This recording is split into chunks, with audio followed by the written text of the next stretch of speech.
hello everyone मरমৰ ছাত্ৰ ছাত্ৰীসকল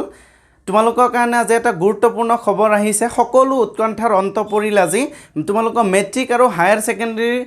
এই বছৰৰ পৰীক্ষা ইতিমধ্যে বাতিল কৰা হৈছে অলপ সময় আগতে শিক্ষামন্ত্ৰী ডক্টৰ ৰণোজ পেগু ডাঙৰীয়াই জনাইছে যে 2021 চনত হ'ব লগা যি মেট্ৰিক আৰু হায়াৰ সেকেন্ডাৰী পৰীক্ষা অনুষ্ঠিত হ'ব লগা আছিল সেই পৰীক্ষা বাতিল কৰা হৈছে ইতিমধ্যে কেনসেল কৰা হৈছে গতিকে তোমালোকে যি এটা চিন্তাত ভুগি আছিলা ইতিমধ্যে সেই চিন্তাৰ অৱসান ঘটিছে সেই চিন্তাৰ পৰা তোমালোকে মুক্তি লাভ কৰিছা সঁচাকৈ এই কোভিড সৃষ্ট পৰিবেশত এক ভাল খবৰ বুলি ক'ব লাগিব এতিয়া কথা আহিছে যে যেহেতু পৰীক্ষা কেনসেলেই কৰা হ'ল এতিয়া তোমালোকক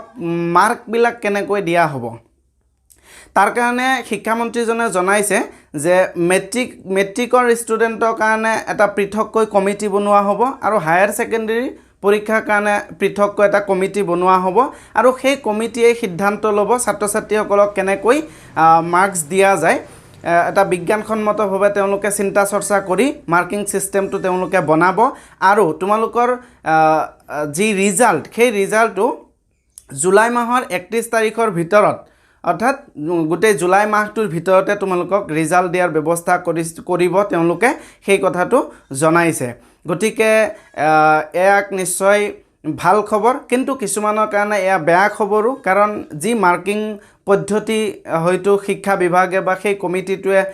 এটা নিৰ্ধাৰণ কৰিব তাতো কিন্তু এটা বিতৰ্ক হোৱাৰ সম্ভাৱনা থাকিব কাৰণ বহুত ছাত্ৰ ছাত্ৰীসকলৰ সেই পদ্ধতিটো তেওঁলোকৰ বিপক্ষে যাব বহুত ছাত্ৰ ছাত্ৰীসকলে তাত বিৰোধ কৰিব আশা কৰোঁ যে সকলো ছাত্ৰ ছাত্ৰীৰে উপকাৰ হোৱাকৈ সকলো ছাত্ৰ ছাত্ৰীৰে ভাল হোৱাকৈ কাৰো কোনো ধৰণৰ ক্ষতি নোহোৱাকৈ কমিটিটোৱে এটা ভাল ব্যৱস্থা গ্ৰহণ কৰক যাৰ জৰিয়তে আমাৰ অসমৰ ছাত্ৰ ছাত্ৰীসকলে ন্যায় পাব তাকেই মই আশা কৰিলোঁ গতিকে শেষত তোমালোক সকলোকে ধন্যবাদ জ্ঞাপন কৰিছোঁ জয় অসম